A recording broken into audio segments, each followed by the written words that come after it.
ప్రణాళికాబద్ధంగా నడపవలసిన రాష్ట్ర ఆర్థిక వ్యవస్థను ఒంటెద్దు పోకడలతో స్వంత జాగీరుల ఆర్థిక క్రమశిక్షణ ఏమాత్రం పాటించక గత ప్రభుత్వం చేసిన తప్పిదాల పర్యవసానం మేము ఈరోజు వారసత్వంగా అందుకున్నాం.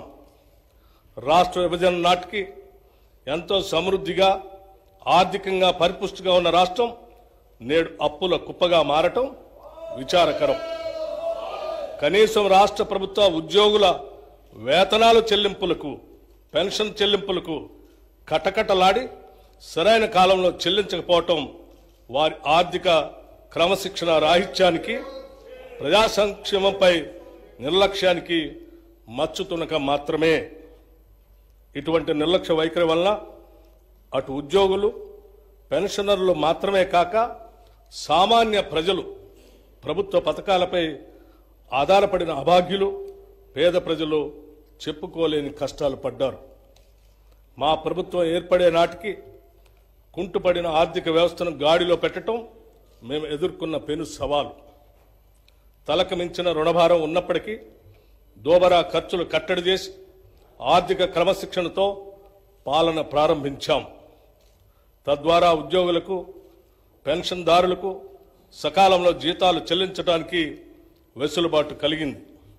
ఈ సంవత్సరం మార్చి నెల నుండి 3.69 లక్షల ప్రభుత్వ ఉద్యోగులకు, 2.87 లక్షల పెన్షన్దారులకు క్రమం తప్పకుండా ప్రతి నెల మొదటి తారీఖున జీతాలు, పెన్షన్లు చెల్లించడానికి మా ప్రభుత్వం చర్యలు తీసుకుంది. డిసెంబర్ 2023లో మా ప్రభుత్వం రాష్ట్ర ఆర్థిక స్థితిపై శ్వేతపత్రం విడుదల చేసే నాటికి 6,71,757 కోట్ల రూపాయల అప్పులు ఉన్నట్లు తేలింది. గత ప్రభుత్వం చేసిన అప్పులైనా ప్రభుత్వ పరంగా బాధ్యతతో వాటి తీర్చేందుకు అన్ని చర్యలకు శ్రీకారం చుట్టాం.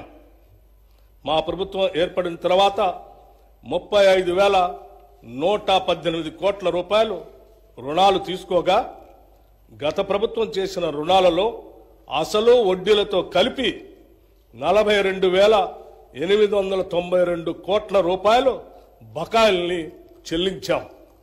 అంటే మా ప్రభుత్వం తీసుకున్న రుణాల కన్నా 7,774 కోట్ల రూపాయలు ఎక్కువగా రుణాలు ఈ కొద్ది నెలల్లోనే చెల్లించడం ద్వారా మా చిత్తశుద్ధి అర్థమవుతుంది. గత ప్రభుత్వం నిర్వాహకం వల్ల చివరికి అప్పులు కట్టడానికి కూడా అప్పులు తీసుకునే పరిస్థితికి రాష్ట్రం దిగజారింది. రాష్ట్ర ఆర్థిక పరిస్థితి ఎంత క్లిష్టంగా ఉన్నా సంక్షేమాన్ని మాత్రం మేము విస్మరించలేదు. డిసెంబర్ నుండి నేటి వరకు 34,579 కోట్ల రూపాయలు వివిధ పథకాలపై ఖర్చు చేశాం. ఈ పథకాల్లో ముఖ్యమైనవి మహిళలకు ఉచిత బస్సు ప్రయాణం, 200 యూనిట్ల ఉచిత కరెంట్, రైతు భరోసా, బియ్యంపై సబ్సిడీలు మరియు చేయూత.